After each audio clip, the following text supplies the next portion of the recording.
Hello my students. कैसे हैं आप लोग?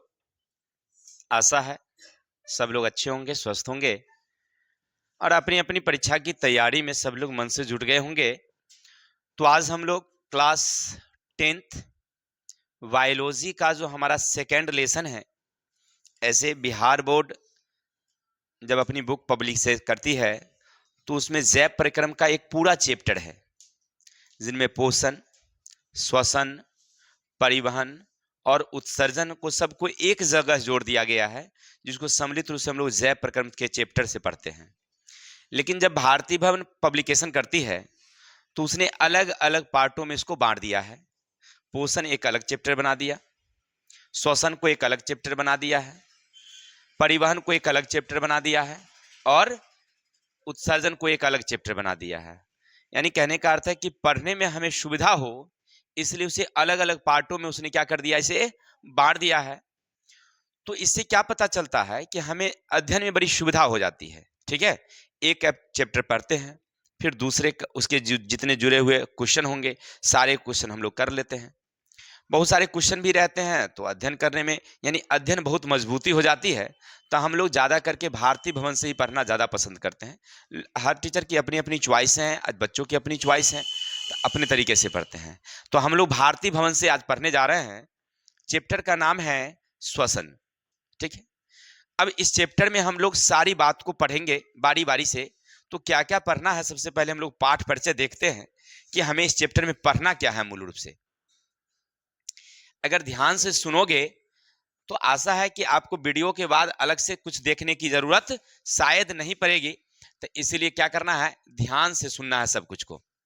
देखिए, सबसे पहले हम लोग इस चैप्टर में पढ़ेंगे क्या मेरे भाई, श्वसन क्या है। आपसे क्या पूछा जाए भाई कि श्वसन क्या है, इसके अलावे इसके कितने प्रकार हैं, यानी श्वसन के कौन कौन से प्रकार हैं, अवायवीय श्वसन तथा वायवीय श्वसन किसे कहते हैं, इसमें क्या क्या अंतर है, पायरुवेट का विखंडन किस तरीके से होता है, उनकी क्या क्या कहानियां हैं, फिर पौधों में श्वसन की क्रिया पढ़ेंगे, फिर छोटे छोटे जंतुओं में श्वसन की क्रिया पढ़ेंगे और अंत में अपने मनुष्य यानी मनुष्य में जो हमारे श्वसन तंत्र है, इन सारे चीजों को हम लोग यहां पर क्लियर करेंगे। ठीक है, तो श्वसन तंत्र क्या है भाई, तो श्वसन तंत्र का मतलब होता है कि जब श्वसन हम लोग करते हैं तो केवल एक अंग से तो होता नहीं है, इसके कई अंग जुड़े होते हैं।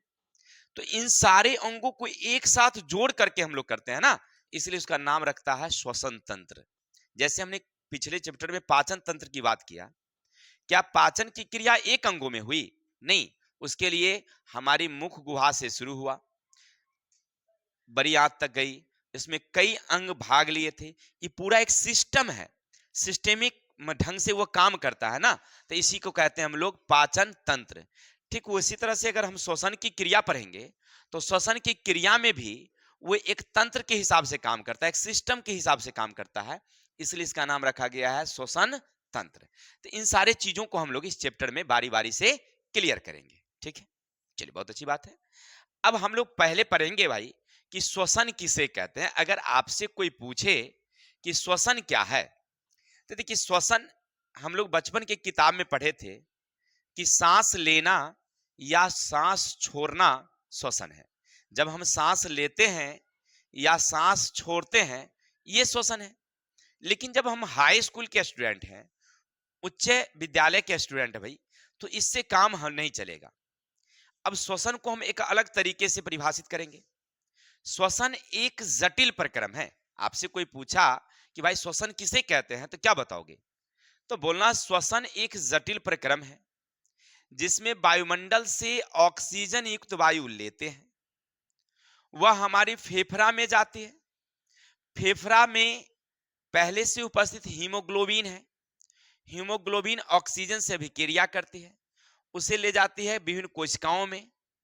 कोशिकाओं में श्वसन के बाद, कोशिका में श्वसन के बाद ऊर्जा उत्पन्न होती है, ऊर्जा रह जाती है और अवशेष पुनः फेफड़ा द्वारा हम लोग नाक से बाहर छोड़ देते हैं ना। तो ये पूरा प्रक्रम ना श्वसन कहलाता है। फिर समझो, श्वसन एक जटिल प्रक्रम है। वायुमंडल से ऑक्सीजन युक्त हवा हमने लिया,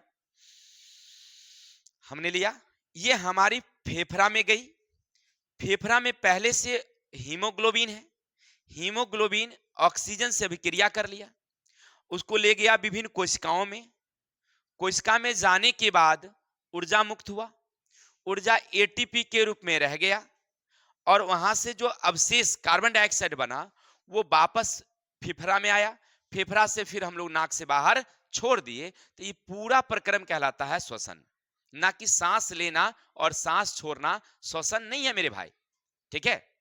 तब कहिएगा सर तो हम लोग पढ़े कैसे? तो देखो सांस लेना और सांस छोड़ना ना ये एक कोशिकीय श्वसन है, इसको सॉरी इसको कहते हैं हम लोग श्वासोच्छ्वास।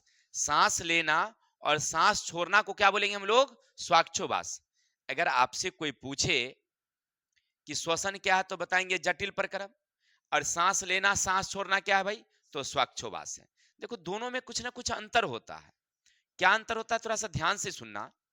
श्वसन में ऊर्जा की मुक्ति होती है, जबकि श्वासोच्छ्वास में ऊर्जा मुक्त नहीं होता है। देखिए हम सांस लिए, फेफड़ा में गया, फेफड़ा से कोशिका में गया, कोशिका में ऊर्जा बना, फिर वापस हम लोग कार्बन डाइऑक्साइड छोड़े, तो ये पूरा प्रक्रम है श्वसन। लेकिन जैसे देखिए सांस लिए, सांस छोड़े, ये लेते हैं छोड़ते हैं ना, तो ये पूरा सिस्टम जो है हमारा श्वासोच्छ्वास है। ये क्या हमारा? श्वासोच्छ्वास। लेकिन कोशिका में गया, ऊर्जा बना, तब क्या हो गया? श्वसन। एक अंतर समझ गए। दूसरा, श्वसन की क्रिया संपन्न होती है कहां? कोशिका के भीतर, जबकि श्वासोच्छ्वास की क्रिया होती है कहां? तो फेफड़ा में, ठीक है। श्वसन की क्रिया जटिल है, जबकि श्वासोच्छ्वास की क्रिया सरल है।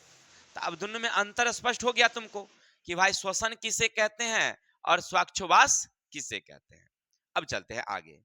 अब यहां से एक शब्द हमको समझ में आया कि कोशिका में जाकर के काम करता है, इसलिए उसको कहते हैं हम लोग कोशिकीय श्वसन। क्या बोलेंगे हम लोग?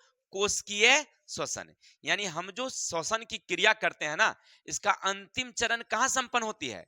तो कोशिका के भीतर माइटोकॉन्ड्रिया में होती है, इसलिए उसको कहते हैं हम लोग कोशिकीय श्वसन।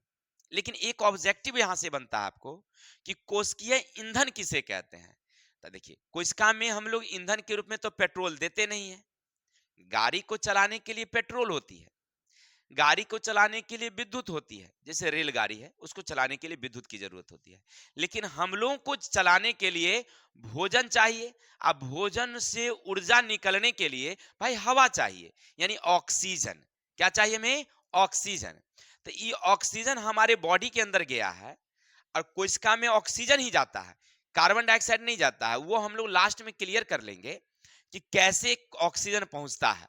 इनके बारे में कार्बन डाइऑक्साइड फेफड़ा से ही लौट जाता है, नाइट्रोजन फेफड़ा से ही लौट जाता है। थोड़ा सा हम क्लियर ही कर ही दे हैं पर देखो वायुमंडल में अगर बात करोगे, वायुमंडल की बात, तो आपने पढ़ा होगा 78% क्या रहती है भाई मेरे? नाइट्रोजन रहती है, 21% क्या रहती है? ऑक्सीजन, और 0.03% रहती है कार्बन, कार्बन डाइऑक्साइड CO2। लेकिन जब हम उसको लेते हैं ना, तो हमारी फेफड़ा में गया है, फेफड़ा में जैसे जाता है उसके बाद हम छोड़ते हैं, जब कोशिका में श्वसन हो जाती है तो छोड़े हुए वायु में 78% नाइट्रोजन ही होता है। 78 का 78 लेते हैं, 78 का 78 हम लोग छोड़ देते हैं। लेकिन हम ऑक्सीजन 21 लेते हैं, और छोड़ते कितना मेरे भाई? मात्र 17% छोड़ते हैं ऑक्सीजन। जो हम छोड़ते हैं उसमें ऑक्सीजन भी रहता है, कितना? 17%। और कार्बन डाइऑक्साइड कितना छोड़ते हैं हम लोग? 4%। कितना छोड़ते हैं हम लोग? 4%। यानी हमने लिया था कम, लेकिन छोड़ा कितना का? 4% ज्यादा छोड़ा।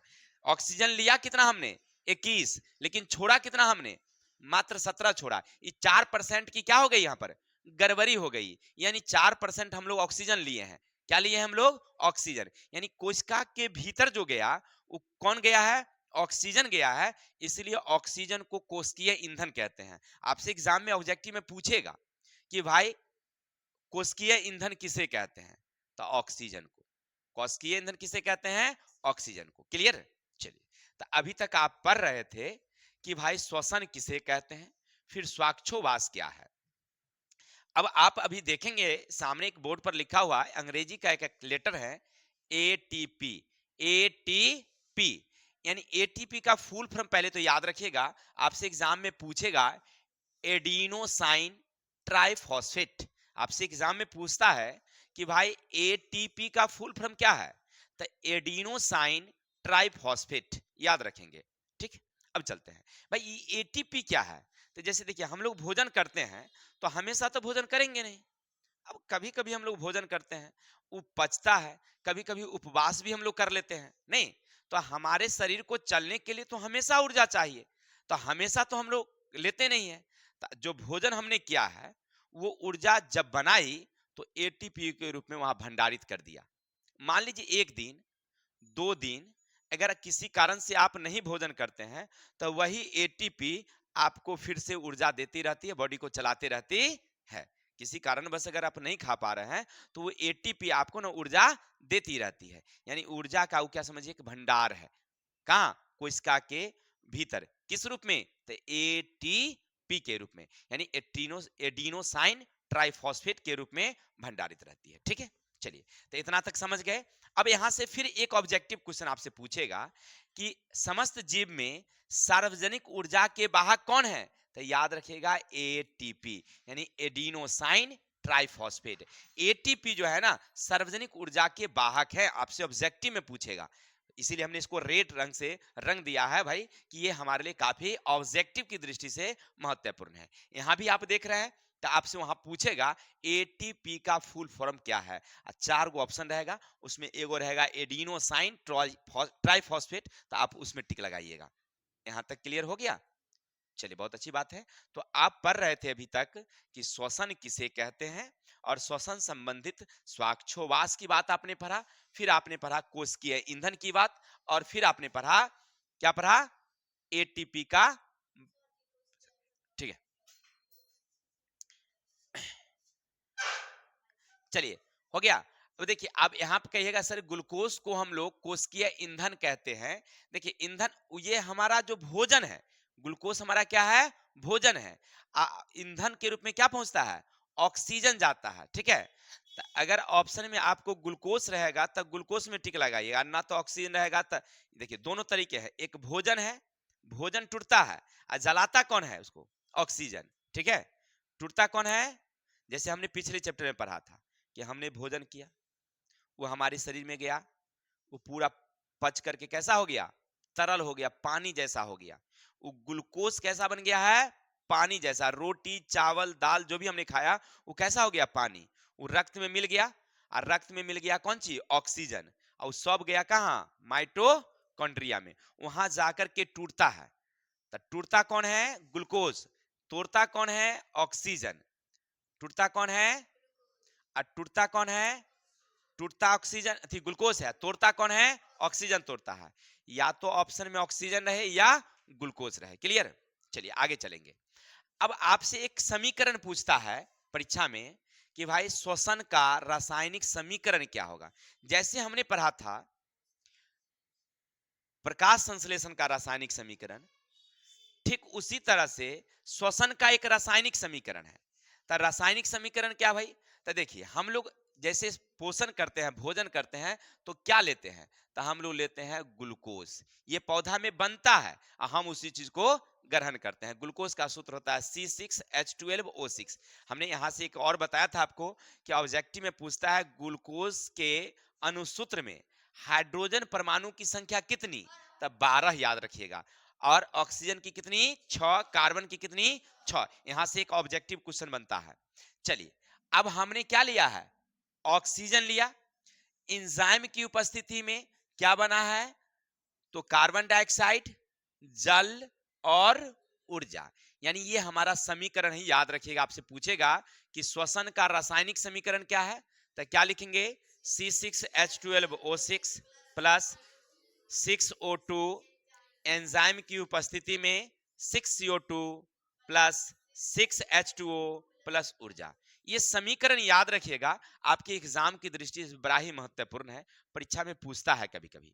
ठीक है, चलिए इतना तक क्लियर हो गया। अब देखिए गौर करके देखिए, ये ग्लूकोज है और ये ऑक्सीजन है। या तो ऑप्शन में ग्लूकोज रहेगा या ऑक्सीजन रहेगा। दोनों में से कोई एगो रहेगा, टिक मारिएगा, ठीक है। अब आपके दिमाग में अगर आता होगा कि सर अगर दुन्नू रहेगा तो क्या करेंगे, तो दुन्नू रहेगा तो ए बी ऑप्शन में रहेगा, तो ए बी वाला में मारिएगा ऑप्शन, ठीक है। यानी सी नंबर पर दे देगा ए बी, इनमें से कोई नहीं, तो सी वाला में टिक मार देंगे, ठीक है। चलिए अब चलते हैं हम लोग वायवीय श्वसन और अवायवीय श्वसन। भाई ये हम नहीं समझे, तो देखिए ऑक्सीजन की उपस्थिति के आधार पर, यानी हवा की उपस्थिति के आधार पर हम श्वसन को दो चरणों में बांटते हैं। कितने चरणों में? दो। पहला हमारा है अवायवीय श्वसन और दूसरा हमारा वायवीय श्वसन। अब दोनों को हम लोग बारी बारी से क्लियर करेंगे, ठीक है। समझिए, अवायवीय श्वसन को अनॉक्सी श्वसन भी कहते हैं। कभी कभी परीक्षा में पूछ देता है कि अवायवीय श्वसन को अनॉक्सी श्वसन या अनॉक्सी श्वसन किसे कहते हैं, इससे पूछ सकता है। ऐसे पूछेगा अनॉक्सी श्वसन क्या है। अब आप तो पढ़ के गए थे वायवीय है, तो अनॉक्सी तो आपको समझ में आया नहीं, इसलिए हमने दोनों लिख दिया है कि जो अवायवीय है वही अनॉक्सी है, ठीक है। अब नाम से ही पता चलता है अ माने नहीं, अब वायवीय माने हवा नहीं हो, यानी वायु की अनुपस्थिति में, वायु की अनुपस्थिति में जब भोजन के अणु टूटते हैं, भोजन के अणु टूटते हैं तो ऊर्जा का निर्माण होती है, एथेनॉल या लैक्टिक अम्ल बनता है, तो ई क्रिया कहलाता है अवायवीय श्वसन। या सीधा आप समझिए कि वैसा श्वसन जो वायु की अनुपस्थिति में संपन्न होती है, वैसा श्वसन जो वायु की अनुपस्थिति में संपन्न होती है, तो उसको क्या बोलेंगे हम लोग? अवायवीय श्वसन या अनॉक्सी श्वसन कहते हैं। ये क्रिया होती कहां है भाई? तो ये होता है हमारा कोशिका द्रव्य में। अभी अभी पढ़ रहे थे आप कि श्वसन की क्रिया जो पूरा पूरा हमने ऑक्सीजन दिया वो माइटोकॉन्ड्रिया में दिया था, लेकिन अवायवीय श्वसन की क्रिया कहां होती है? तो याद रखेंगे कोशिका द्रव्य में। अब इससे ऊर्जा ज्यादा आपको नहीं मिलेगा, आंशिक रूप से ऊर्जा मिलती है और ये बहुत कम ऊर्जा देती है। अब बनाती क्या है? तो याद रखिएगा इथेनॉल, और साथ में क्या बनाती है? लैक्टिक अम्ल। क्या करती है ये? लैक्टिक अम्ल। अब कहेगा सर हम इसको समझे नहीं, तो थोड़ा सा इसको आगे बढ़ेंगे तब ये क्लियर हो जाएगा आपको। देखिए इसके तीन चरण होते हैं। ये अवायवीय श्वसन के कितने चरण है भाई? तीन चरण। एक है ऑक्सीजन की अनुपस्थिति में, ऑक्सीजन की अनुपस्थिति में। एक होता है ऑक्सीजन की आंशिक उपस्थिति में, और एक होता है ऑक्सीजन की पूर्ण उपस्थिति में। अवायवीय श्वसन कितने? तीन चरण। कौन कौन? तो ऑक्सीजन की अनुपस्थिति, बिल्कुल हवा रहेगा ही नहीं। अब कहिएगा तो ये कैसे सांस लेंगे भाई, हवा नहीं रहेगा? तो हाँ होता है, आप सुनते होंगे पढ़ते होंगे, जैसे शराब का निर्माण होता है ना, तब वायु की अनुपस्थिति में होता है, उसमें हवा नहीं रहता है, आज सूक्ष्म जीव की उपस्थिति में उसको सराते गलाते हैं तो प्राप्त हो जाता है हमको शराब, यानी कि इथेनॉल। वो क्या है? एक तरह से इथेनॉल। शराब भी एक प्रकार का क्या है? इथेनॉल है, मेथेनॉल है, ठीक है। नॉल शब्द जो है वो मादक पेय पदार्थ होता है। चलते हैं आगे देखते हैं। तो ऑक्सीजन की अनुपस्थिति समझ गए। देखिए इसमें ग्लूकोज इथेनॉल एवं कार्बन डाइऑक्साइड में बदल जाते हैं। यह क्रिया किण्वन कहलाती है। किण्वन का मतलब होता है सरना गलना, माने पचना नहीं, सरना गलना। आपके शरीर में भोजन गया है लेकिन वो पचा नहीं, वो सौर गया। किसकी उपस्थिति में? हवा तो था ही नहीं, बिल्कुल हवा मिला ही नहीं उसको, तो भोजन पचा नहीं, क्या हो गया? तो आपके शरीर में बन गया कौन चीज? एथेनॉल। आपके शरीर में बन गया कार्बन डाइऑक्साइड। कहिएगा सर हम नहीं समझ पा रहे हैं, तो इसको अपनी भाषा में समझते हैं। कभी शादी विवाह आपके घरों में होगी या आप देखे होंगे आस पड़ोस के लोगों में। अब शादी विवाह के समय में ना लोग ज्यादा परेशान रहते हैं, रात रात तक जगे रह जाते हैं। या आप शादी में गए होंगे, बराती उराती में गए होंगे, सारा रात क्या हो जाता है? जग जाते हैं। आपके बॉडी में जितना ऑक्सीजन चाहिए उतना लेवल ऑक्सीजन मिला नहीं अब, क्योंकि आप भाग दौड़ करते करते रह गए, परिणाम शरीर को ऊर्जा चाहिए, अब ऊर्जा आपको मिला नहीं। तो वैसी स्थिति में आपके बॉडी में ना क्या जमा हो गया है? क्योंकि ऑक्सीजन की अनुपस्थिति में जो आपने खाया वो किस में टूट गया? इथेनॉल में टूट गया। तो आपको न लगेगा कि शरीर भारी भारी है, मतलब घबराया जैसा मन लगेगा, थकान जैसा महसूस होगा, है ना? ये किसके कारण? आपके शरीर में इथेनॉल बन गया था, इसीलिए। अब जब कोई शराबी आदमी को देखिएगा तो शराब पी लेगा, अब पीने के बाद 1-2 घंटा तो तनी नशा में वो अपना, है ना, लेकिन जब वो उठेगा ना सुबह में, तब पूरा बॉडी ओकरा लगेगा कि दर्द कर रहा है, उठाइए नहीं होता है। देखते हैं ऐसा शराबी लोग करता है कि उसको उठाई नहीं हो रहा है। इसका मतलब है कि उसके बॉडी में ना क्या बना हुआ है, इथेनॉल बना हुआ है, ठीक है ना। अभी भी इथेनॉल का प्रभाव है। तो अब समझ गए कि वायु की अनुपस्थिति में जब भोजन के अणु टूटते हैं तो बनाता है इथेनॉल और कार्बन डाइऑक्साइड। तो इसको कहते हैं हम लोग किण्वन की क्रिया। और ये होता कहाँ है, तो कोशिका द्रव्य में होती है। कहाँ होती है, कोशिका द्रव्य में, ठीक है। चलिए अब चलते हैं, ये हो गया। अब ऑक्सीजन की आंशिक उपस्थिति में, माने हल्का हल्का ऑक्सीजन है आपके शरीर में, लेकिन जितना चाहिए उतना नहीं है। अब इसके बारे में थोड़ा समझते हैं। जैसे देखिए, आप अभी बैठे हुए हैं, कोई दिक्कत नहीं है, लेकिन जैसे ही दौड़ना शुरू करेंगे ना, तो अब बॉडी को चाहिए ज्यादा ऊर्जा, उस समय चाहिए ज्यादा ऊर्जा उसको, या कठोर काम करते हैं तो उस समय चाहिए उसको ज्यादा ऊर्जा। और ज्यादा ऊर्जा के लिए ज्यादा भोजन का टूटना जरूरी है, तब तो आपको जल्दी जल्दी ऊर्जा मिलेगा। अब उस टाइम में भोजन उतना टूटता नहीं है, तब टूटना नहीं है तो आप जल्दी जल्दी सांस लेते हैं, जल्दी जल्दी सांस लेते हैं। दौड़ते हैं तो सांस लेते हैं ना जल्दी जल्दी, भाई क्यों लेते हैं, क्योंकि हमको ज्यादा ऊर्जा चाहिए। और वो ऊर्जा की पूर्ति के लिए ज्यादा हवा चाहिए। अब जितना हवा चाहिए उतना हमको मिल नहीं रहा है, क्योंकि नाक तो छोटा है भाई, उतना जा नहीं रहा है जल्दी जल्दी, पाइप तो बड़का लगल नहीं है, फटाफट फटाफट भेज नहीं रहा है, वो तो जा रहा है धीरे धीरे। तो अब आपका भोजन टूटने लगता है, वहां पर आपका भोजन वहां पर टूटने लगता है। तो जितना टूटना चाहिए वो टूटा नहीं, पूरा अधूरे टूटा। तो आपके बॉडी में बना दिया लैक्टिक अम्ल। क्या बना दिया, लैक्टिक अम्ल। और वो लैक्टिक अम्ल जो है वो आपकी मांसपेशी में चला गया, मांसपेशियों में दर्द होना शुरू हो जाता है, क्रैम्प उसको कहते हैं, ऐंठन कहते हैं। यानी जब आप दौड़ते हैं तो आपकी मांसपेशियों में क्रैम्प होती है, दर्द होती है। किसके कारण, लैक्टिक अम्ल के कारण। ये लैक्टिक अम्ल आया कहां से भाई, तो भोजन जो हम किए थे उसको टूटने के लिए जितना ऊर्जा चाहिए, टूटने के लिए जितना हवा चाहिए, उतनी हवा हमारे शरीर को मिला ही नहीं। तो भोजन जो था क्योंकि वो टूटने लगा जल्दी जल्दी, हवा उतना मिला नहीं, तो कम हवा में वो टूट गया। टूटने के बाद क्या बना दिया, वो लैक्टिक अम्ल। और जहां भी अम्ल होती है दर्द होती है। ये हम लोग केमिस्ट्री का क्लास में क्लियर कर लेंगे कि दर्द क्यों होती है। तो अम्ल के कारण, जैसे देखिए एगो बिरहनी काटती है आपको दर्द होती है, एक चींटी काटती है आपको दर्द होती है ना। आखिर क्यों, जानते हैं, जब वो चींटी काटती है ना तो उसके बॉडी में ना रहता है फॉर्मिक अम्ल, वही अम्ल हमारे शरीर में छोड़ देता है, इसलिए हमें दर्द होता है, ठीक है। एक कोई भी कीट काट लेता है, उसके शरीर में अम्ल होता है, इसलिए दर्द होता है। जैसे कभी कभी आप देखे होंगे ज्यादा खा लेते होते हैं तो आपके पेट में दर्द होता है, किसके कारण, ये HCl ना ज्यादा इसमें बन जाता है, एकरे कारण दर्द होता है। ये HCl यानी हाइड्रोक्लोरिक अम्ल बॉडी में दर्द अम्ल के कारण होता है। आपके माथे में दर्द हो रहा है, कहां से आए हैं भाई, समस्तीपुर से, काहे लगी, तो गए थे काम से, वहां धूल कण गंदगी, जिसके कारण आपके बॉडी में ना क्या बन गया है, अम्ल बन गया है, जिसके कारण आपको दर्द हो रहा है, ठीक है।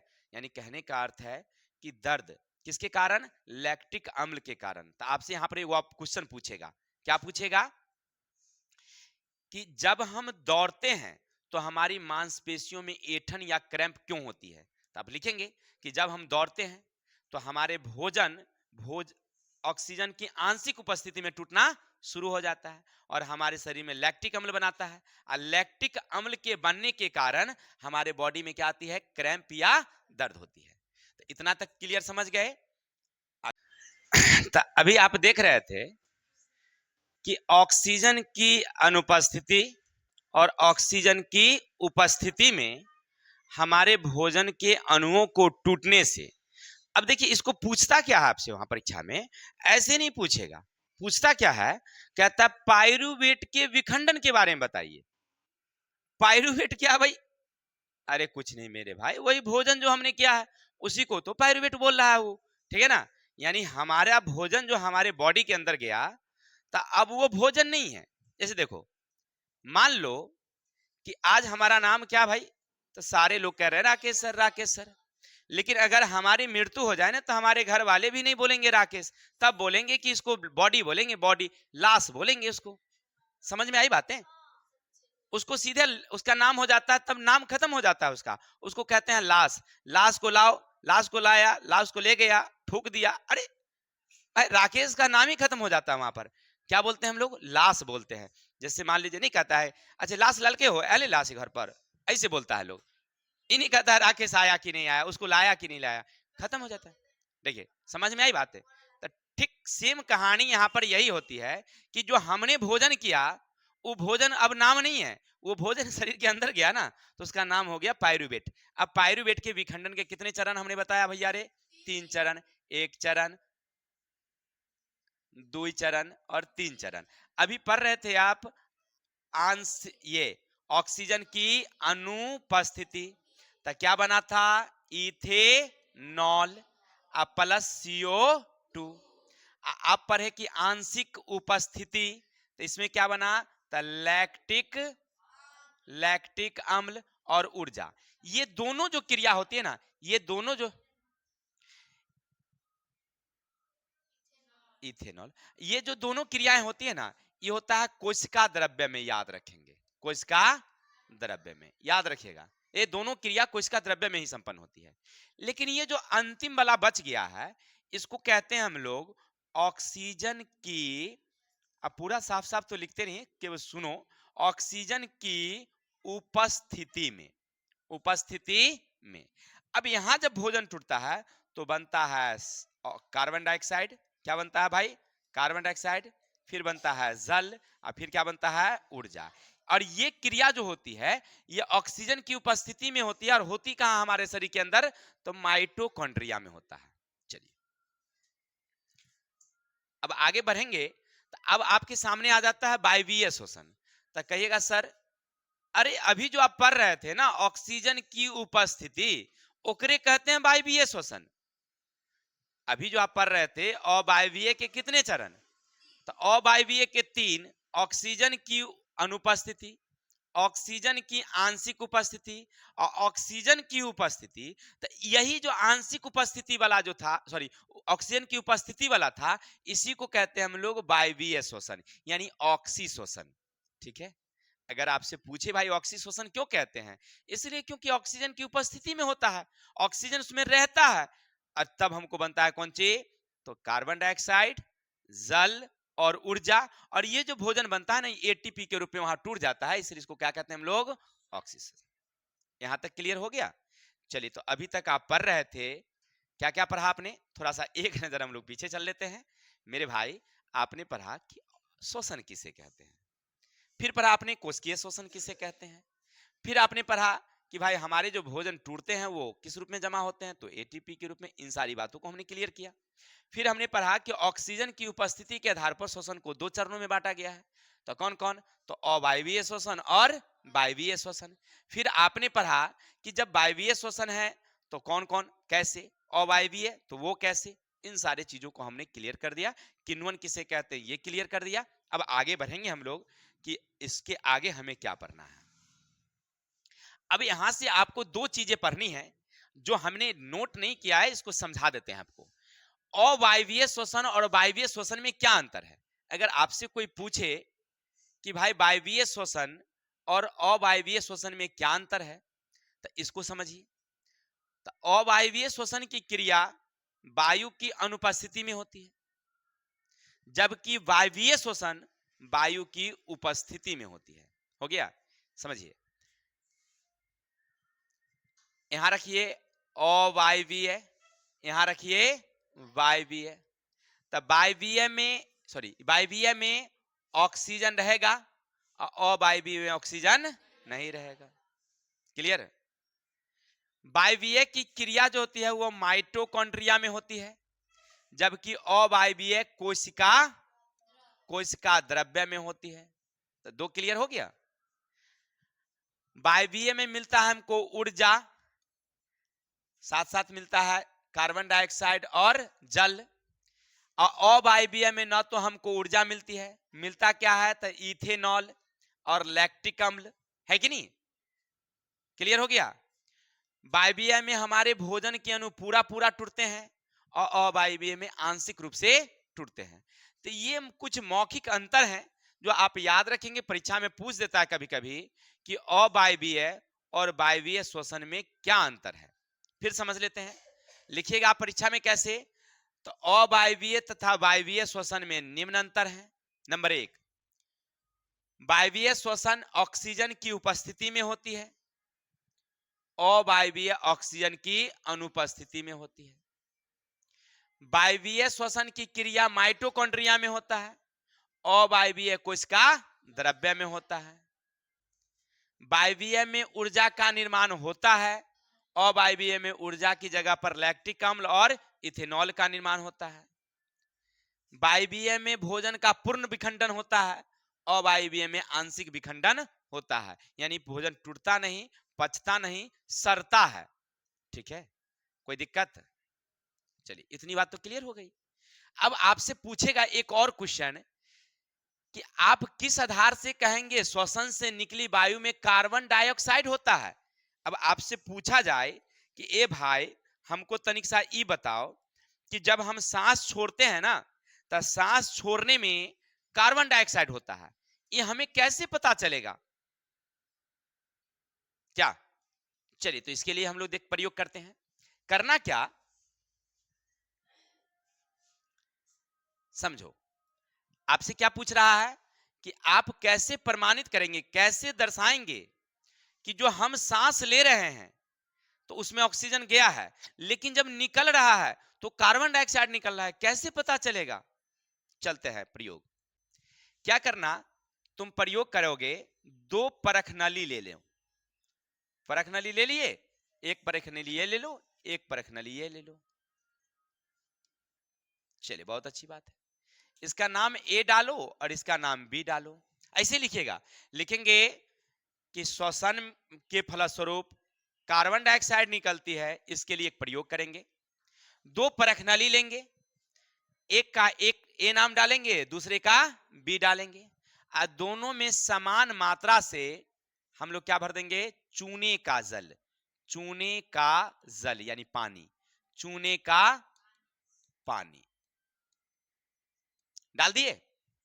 चलिए, अब दूसरे में क्या करेंगे, यानी पहले वाले में हमने क्या किया, ए वाला में एक सिरिंज लिया, वायुमंडल में हमने सिरिंज को, पिस्टन को पीछे से हमने खींचा, तो उसके बॉडी के अंदर में क्या आ जाएगी, हवा आ जाएगी। अब हवा को हम पानी, चूने के पानी में डालकर ऐसे करके आप प्रेस करते हैं, तो वो पानी, जो सिरिंज का हवा है, वो कहां चला जाएगा, अब पानी में। फिर सिरिंज को बाहर निकाल लेंगे, फिर वायुमंडल में खींच लेंगे, और फिर उसके अंदर डाल के डाल देंगे। 5 बार, 7 बार, 10 बार डालिए, यानी आप उसमें क्या दे रहे हैं, हवा दे रहे हैं। आप क्या दे रहे हैं, हवा दे रहे हैं। ठीक है, वो बाहर निकल जाते हैं, उससे मतलब नहीं, आपने उसमें हवा दिया है, वो निकलना ना निकलना ओकरी मर्जी है, लेकिन आपने क्या दिया उसके अंदर में, हवा दिया। कौन दिया, वायुमंडल वाला हवा। वायुमंडल में कितना ऑक्सीजन है भाई, 21। कार्बन डाइऑक्साइड कितना है, ये तो समझ गए। यानी आपने सिरिंज खींचा होगा, ओकरे में ऑक्सीजन की मात्रा ज्यादा होगी और कार्बन डाइऑक्साइड कम होगी। ये तो क्लियर हो गया। अब चलिए आगे। अब एगो पाइप ले लीजिए, एगो ना वो अथी वाला पाइप जो होता है, फ्रूटी व्रूटी पीने वाला, या वो नारियल पानी पीने वाला नहीं पाइप रहता है जी, चलिए प्लास्टिक का, उसको ले लीजिए, इस चूने वाली पानी में रख दीजिए, और ऊपर से मुंह से फूकिए, फूकिए। फूकते फूकते फूकते थोड़ी देर बाद देखिएगा कि इसका रंग धीरे धीरे ना उजला हो जाएगा। अब कहिएगा सर, चूने का पानी का तो रंग तो उजला होबे करता है। अरे मेरे भाई, जितना था ना उससे ज्यादा। चूना नहीं देखे घर की दीवार की सफेदी करते हैं, तो वो तो उजला होता ही है, वो तो उजला होता ही है। लेकिन अगर उसमें आप जब फूकेंगे ना, ज्यादा समय तक फूकेंगे, तो उसका रंग ना गाढ़ा उजला हो जाएगा, एकदम पूरा एकदम हो जाएगा, समझे ना, यानी काफी गहरा हो जाएगा। इसका मतलब है कि हम जानते हैं कि चूने की पानी में कार्बन डाइऑक्साइड देने से रंग उजला होता है, अर्थात हमने उसमें मुंह से फूका है, तो इसलिए उसका रंग कैसा हो गया, उजला हो गया, अर्थात हमरे द्वारा फूके गए हवा में क्या है, कार्बन डाइऑक्साइड है। क्लियर हो गया। फिर समझ लेते हैं, हमारे द्वारा यानी कि श्वसन की क्रिया के बाद कार्बन डाइऑक्साइड उत्पन्न होती है, इसके लिए एक प्रयोग करेंगे। 2 परख नली लेंगे, पहले परख नली को ए और दूसरे को बी से इंगित करेंगे। दोनों में हम समान मात्रा में चूने का पानी डालेंगे। अब पहले वाली में एक सिरिंज लेंगे, डॉक्टरी सिरिंज, उसके पिस्टन को खींचकर वायुमंडल से हवा खींचेंगे और उस पानी में डाल देंगे। यह प्रक्रिया हम लोग कई बार कर सकते हैं, 5, 10, 20 बार कर सकते हैं। कर कर छोड़ देंगे। अब देखेंगे दूसरे परख नली की ओर। अब दूसरे परख नली में एक पाइप लेंगे, छोटी सी प्लास्टिक की पाइप, और उसको उसमें डाल के और उसके हम मुंह से क्या करेंगे, उसमें फूकेंगे। थोड़ी देर लगातार फूकने के बाद अब दोनों के रंगों का हम परीक्षण करेंगे। तो हम पाएंगे कि जिसमें हमने सिरिंज से दिया है उसका रंग उतना उजला नहीं है जिसमें हमने मुंह से फूका है। और हमारी किताब क्या कहती है कि चूने के पानी में अगर कार्बन डाइऑक्साइड देते हैं, हवा प्रवाहित करेंगे, तो उसका रंग दुधिया हो जाता है, उजला हो जाता है, दुधिया। ठीक है ना। अर्थात कहने का अर्थ है कि हमरे द्वारा दिया गया हवा में क्या है, कार्बन डाइऑक्साइड था, जिसके कारण बी वाली परख नली का रंग कैसा हो गया, दुधिया हो गया। क्लियर हो गया। तो हमें अभी पढ़ रहे थे कि परख नली द्वारा ये दर्शाइए कि हमारे द्वारा दिए गए पानी में क्या है। ठीक है, चलिए। या एक दूसरा प्रयोग भी आप कर सकते हैं। कहेगा सर क्या प्रयोग कर सकते हैं, तो चलते हैं।